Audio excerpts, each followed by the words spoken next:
Welcome to A Moment of Bach, where we take our favorite moments from the composer's vast musical output, just a minute's worth or even a few seconds, and show you why we think they are remarkable. We are your hosts, Christian and Alex Giebert. Today is the first in a two-part series on the Gloria from the Mass in B minor.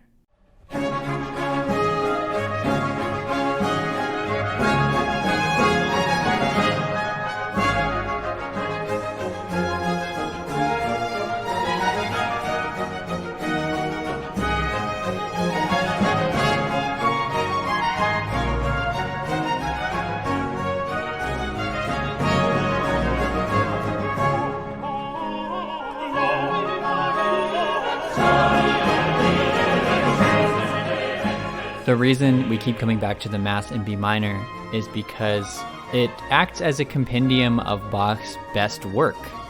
And it's kind of hard to say that because Bach has so much great work, but it's more like it acts as a compendium of what Bach thought was his best work, at least the vocal works that he had done. And we know that because he arranged it late in his life. He took all these pieces that he had written in the past and created some new things too, and put them all together to create this Mass in B minor.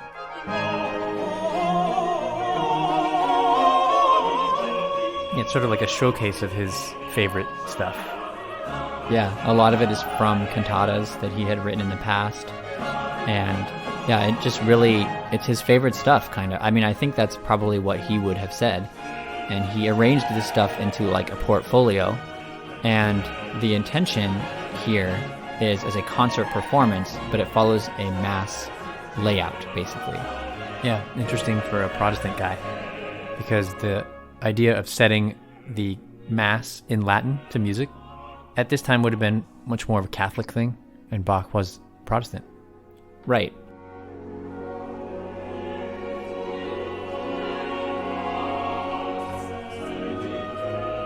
It's helpful to have a little bit of context about Martin Luther, Bach being a Lutheran, which is a type of Protestant, right?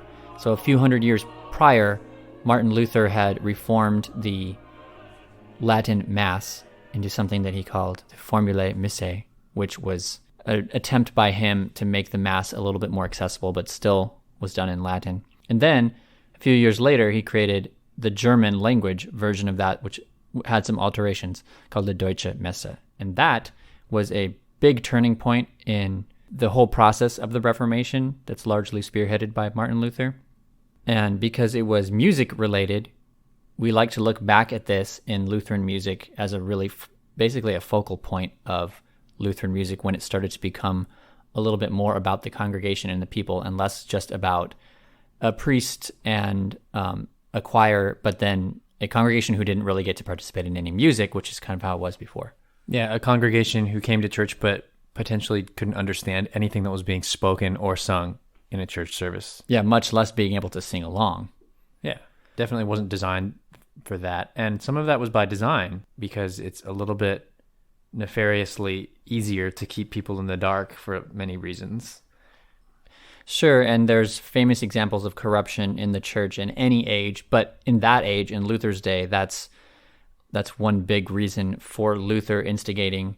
I mean, like, it's all way more complicated than this too, because Luther didn't just start it, right? There's people before him that got the ball rolling, but he saw the need for the church to be reformed, especially when he noticed that the church had been selling indulgences, which were like get out of sin free cards, except not free, not free though, because you paid for them, and that's the thing that he noticed was very unbiblical. But it made sense that people were being duped by this because they really weren't learning the Bible in their own language. So part of it was getting the Bible to people in their own language, which Luther had a huge hand in translating the Bible into German. But then also changing the church service format so that people could understand what was going on in church, so that they could sing along with, and writing new music, right? So that they could sing along with the worship. So then we have to ask, why is this actually in Latin still? I mean, shouldn't Bach be trying to work in his vernacular tongue? Yeah, and the answer to that is, I think we can give Bach a lot of leeway on that because If you look at the bulk of his work, most of it is still in German, the vocal work. Most of it is still in German. Those cantatas that were weekly for a long time were written in German, had scriptural texts and poetry all in German. And this is in Latin as well as a few other of Bach's works. It was the convention of the time to do a couple of certain special things in Latin. Latin was still considered a special occasion language to use in special church services. Right.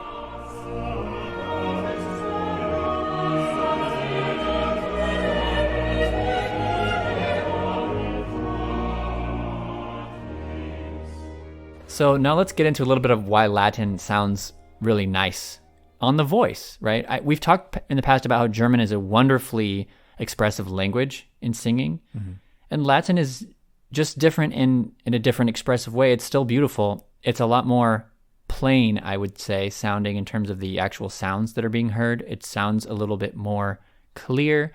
It sounds a lot less consonant-y. There's a lot less consonant action happening like there would be in German. Yeah, it somehow still sounds like austere and very church-like, no matter what's being sung.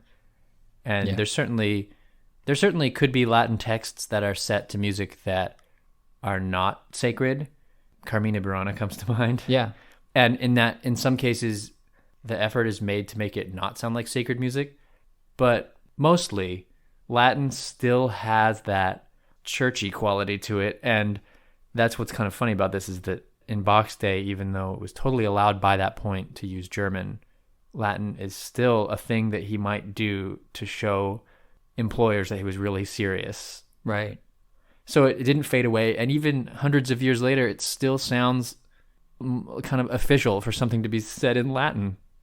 It does, and you see it on diplomas and stuff like that, things that are not necessarily church-related. And it's not because of the Roman Empire directly. It's where Latin was the actual language. It's not because of that. It's because of 1,000 years later when Europe decided that Latin was the language of the academy and the official thing. And that's why it's got so much exclusivity and privilege attached to it. So it's like you said, Alex, it has a very different sound. And to speak more objectively, you were describing that it has different vowels and consonants than German and other languages. Right. But it's the vowels that are great for us choral directors because the Latin vowels are so simple, and there's basically 5 of them, and it's the A, E, I, O, U letters. Yeah, and the consonants are also simple, and they don't have diphthongs basically at all, which is like the meshing together of vowel sounds. Right. A great example of this is the word Deo, D-E-O, which means God. And that word, like if you were just to speak it in an American accent, it kind of sounds like Deo, and you're putting a little Y sound in it, right? But if you were to speak it properly, it sounds like a Deo, and it goes from E to O with no Y in the middle, which anglicizes it or Americanizes it, really. And Latin, because of that, because it doesn't have ugly sounds, really, this is a subjective way to say this, it doesn't have the ugly sounds that make it ugly to sing, so it sounds pretty, right? That's the subjective way to think about it. Right.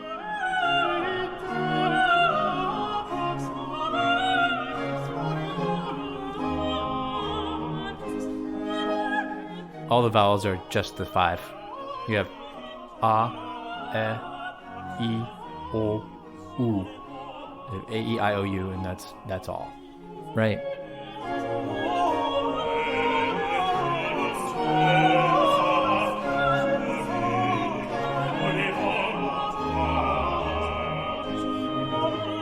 And even the R, which is a sound that doesn't sound great to sing, like glory. Yeah, you close to the R, it sounds kind of ugly. But in Latin, you don't speak R's like that. It's just kind of tapped, almost like a Spanish rolled R, except not fully rolled, just tapped. So it's like Gloria. It's a L, it's almost an L. Gloria. It's not quite an L, but it's a tap. It's tapped farther in the back in the mouth. Yeah, it's much more. You're thinking much more along the line of the languages that descended from Latin, like Spanish and Italian, especially Italian directly. Looking at anything written in the Spanish language, it looks similar to looking at Latin on the page, for sure. And so there's a whole lot that we don't have to psychologically unpack about why Latin seems holy, as a language, which is really arbitrary, honestly. And Latin is not the language that people spoke in biblical times. Not really. I mean, maybe a little bit. But well, yeah, like the Old Testament is originally written in Hebrew and the New Testament in Greek. But right, even so, Latin seems to be thought of as like this sort of sacred language, doesn't it? Yeah, Latin sort of has that thing about it, and it's, when you really think about it, it's just because that's the way it has been for so long. It doesn't have a holy, like, it's not like God said Latin was the language of Christianity. Right. It just happened. Yeah, right. So if Bach using Latin represents him upholding a tradition that's hundreds and hundreds of years old, Bach using the certain orchestra instrumentation that he uses in this is the opposite of that. That is new in terms of Bach's day, in terms of what was popular even just a generation before. The orchestra is starting to expand now in Bach's day, and he had the resources to make sure that he could use all these instruments in a work like this.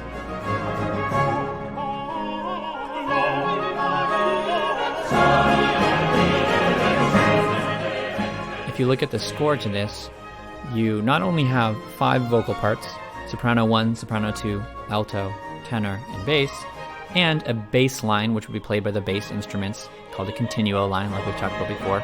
Cellos, the lower basses, like the double basses, and probably the organ pedals would play this. You also have a full string section of violins and violas. Violins are split into 2 parts, like you would normally do. And then your woodwinds, you have your flute, which is like kind of close to a normal flute like we would think today. It's 2 separate parts for that, 2 separate oboe parts, a bassoon part, which largely doubles the continuo part, and then a brass section of 3 trumpets, and also timpani, which are otherwise known as kettle drums. And that's a pretty big orchestra for Bach's day. It's pretty much as full as it got. Yeah, if you go to a symphony these days, to a concert, the orchestra is bigger than this, but that's because you're probably hearing music that was written around 1800 or later. Right. In the 1800s, the standard orchestra, is much bigger and has more of the range of each instrument family filled out. Here we have trumpets and timpani as its own little unit, and that's exceptional for a festival theme. 3 trumpets, that's a lot in the Baroque time. Yeah. Nowadays, an orchestra would always have some trumpets in it, but it would also have a bunch of horns and also trombones and a tuba, probably. Depending on the piece, could have 2 trumpets, maybe 3. Definitely 4 horns for most stuff nowadays. Yeah. Probably 3 trombones and a tuba. That would be called the brass section, and it's huge. But in Bach's day, they just used whatever they needed, even if it was just a couple of instruments in each family. Nowadays, the woodwinds, there'd be at least 8 people. Yeah. There'd be 2 flutes, 2 oboes, 2 clarinets, and 2 bassoons, at least. And then sometimes those players would double on other instruments. A flute player might double on piccolo. You might have clarinet doubling on like the higher E-flat clarinet or bass clarinet, whatever. There's contrabassoon even. And each one would have their own part, and the bassoon part would definitely be its own part. Right. Not in a lot of Baroque music is that the case, although sometimes with Bach it is like this. Also, you just have more string players. And instead of the higher strings making up a unit, like violins and violas, it would all be lumped together on the score with all the strings, and there'd be a lot more violinists, a whole bunch of violin 1, violin 2, and a lot of violas, and several cellos and basses. So this is much smaller, and yet that's only the way we think of it because of the relative perspective we have. Bach would have thought that this orchestra for this Gloria was huge and festive. Right. And where are the clarinets? Oh, they haven't been invented yet. Nope.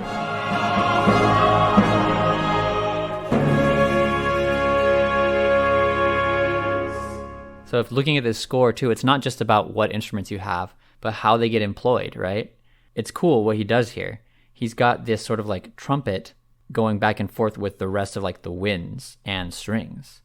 He starts this piece with this really festive and happy sounding leaping figure.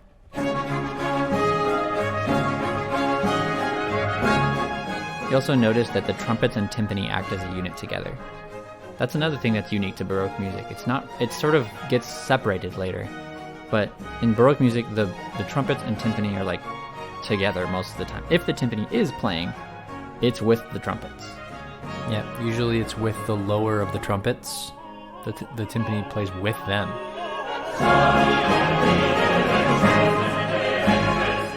Or they just all play together as sort of a unit. You can hear them at the same time in the music. What's this music about? We haven't even talked about that yet. What does Gloria in excelsis Deo mean? Glory in the highest God. Mm-hmm. Right? Which actually, if you're just parsing the words they're supposed to be, it's glory to God in the highest. Glory to God in the highest. And then the next, that's it for the text for this movement. But then it basically just segues right into the next movement, which is et in terra pax hominibus bone voluntatis. And if you're kind of following along with glory to God in the highest, you might recognize that as what the angels said to the shepherds. This is straight out of the Christmas account, right? Right. This sounds like something that could have been said almost anywhere in the Bible, but it's from that very specific spot. It's from Christmas. It's from the story of Christmas. Yep. So glory to God in the highest, and then the rest of that text meaning, and on earth peace, goodwill to men. Et in terra pax, meaning like, and on earth peace, right? Yeah.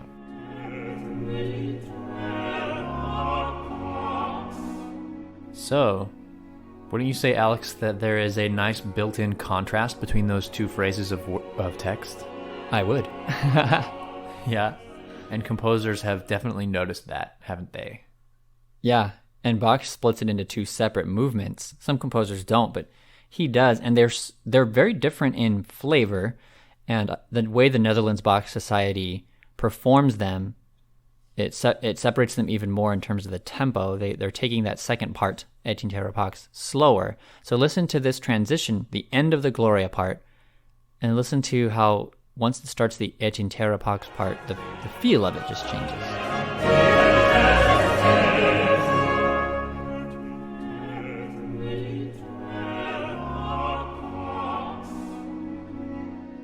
Like, it's still happy, but besides it being happy, everything else about it pretty much changed, right? The tempo, the sort of like range is lower, all those instruments go away, and when they come back in, they come in a little bit lower in their ranges and softer.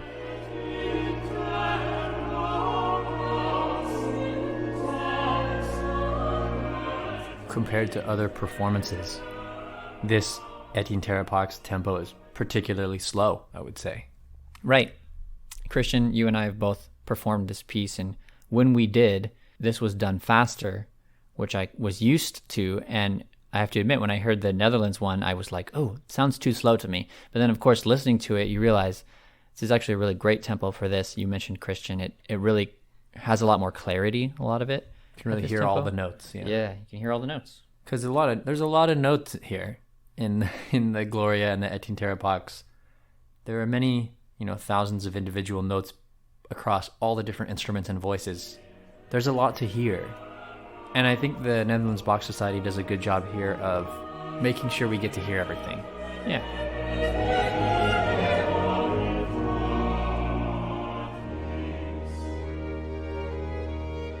There's a lot of artwork that I have seen that expounds on the biblical text. It doesn't say in there that the angels were like singing this in a huge choir, that there were trumpets, right? Things like that. And you'll see art of that, right? You'll see art of angels with trumpets and things like that. Now, there are angels with trumpets in other parts of the Bible, right? So it's not completely unwarranted to make that connection. Yeah. But just right here in this passage from Luke, it's not something that you see, but it's definitely an image that Bach would have had in his mind. And if you listen to these trumpet blasts that happen in between these leaping figures in the instrumental introduction here, it's just so evocative of the joy felt in that moment and the fanfare, right, from the angels. I love how the trumpets just kind of blast on the downbeat in this section here, just bum, bum, just on the downbeats. But then soon after, they're kind of hitting on the offbeats. They have this bum, bum, bum, bum, bum thing like that.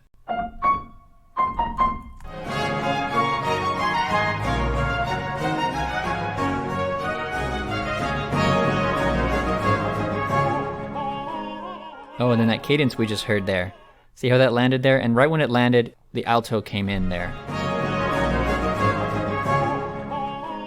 But on that cadence, and we've talked about this before, cadences, it's the end of a musical phrase. When that happens, it feels pretty resolved. But Bach does a cool thing here, and we mentioned it actually last episode, called hemiola, where the rhythm kind of seems funky for a second. It's like instead of being this 1, 2, 3, 1, 2, 3, for a little bit there, he just goes 1, 2, 1, 2, 1, 2. And then jumps right back into 1, 2, 3, 1, 2, 3. Yeah, it ramps up the energy. I'm glad we now have a concrete example to play for this, because we did talk about it last time, but we did not provide an example. So here's a perfect one. Yeah, let's hear that cadence again. It's a great example of hemiola. 1, 2, 3, 1, 2, 3, 1, 2, 1, 2, 1, 2, 1, 2, 3, 1, 2. And it all still works out. I mean, it's not like he's changing things up too much. It's just for a second, and it's typically at cadences when this happens. In fact, it's like exclusively at cadences when this happens with Baroque music, in this type of hemiola, that is. And it's just used to create, like you say, Christian, to like ramp up tension there and excitement. And that moment is just so special to me. That's my moment of Bach for today from this Gloria movement.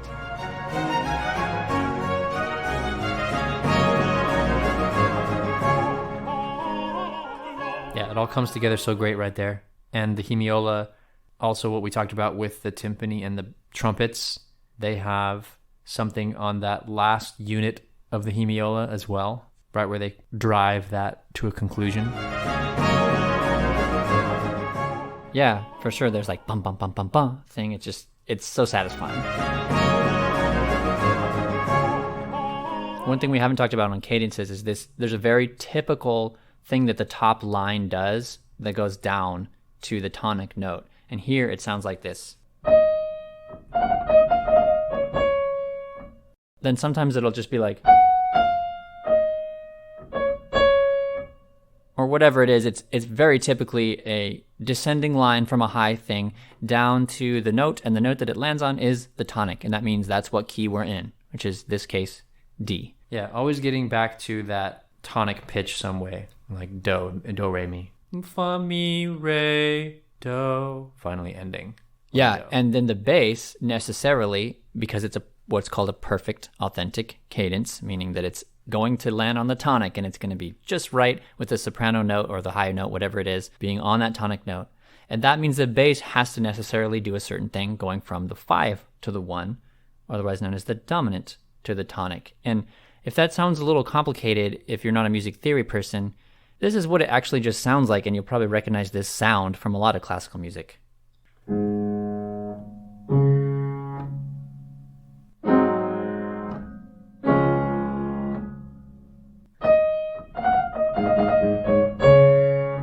Those low notes just go exactly where you think they're going to go, and they land in the same spot. Sol, do. And that's the notes that the timpani are, and they're fixed in this time period. They weren't adjustable. They're just two notes. Right. So he had to use them in that way. Yeah, A and D. Those are the notes that the timpani play. It's like that one about the tuba player, that the kid learning tuba. Do you know that? Do you know this one? Yeah, I don't remember the whole thing. You got to say this kid, he said, I want to learn the tuba. And then the parents are like, okay, go. And then he comes back from his first lesson. What did you do today? I learned C. I learned how to play a C. Oh, great. After he comes back from the second lesson, what did you do today, son? I learned how to play a G. And then the third time he's gone like all night. It doesn't come back till midnight, this kid. And the mom and dad are like, where have you been, son? And he said, I got a gig.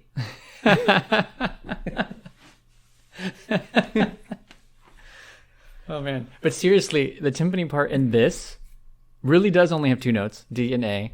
And when I say this, I don't mean this movement. I mean the whole Mass in B minor that takes 2 or 2.5 hours, whatever, to perform.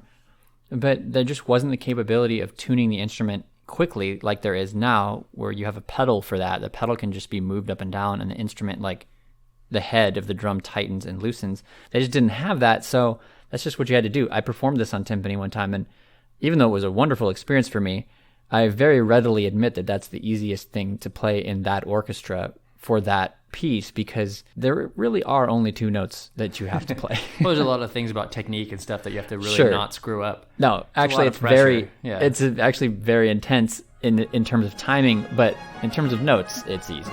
Yeah, it's true. And now here is that moment from the Gloria movement of the Mass in B minor.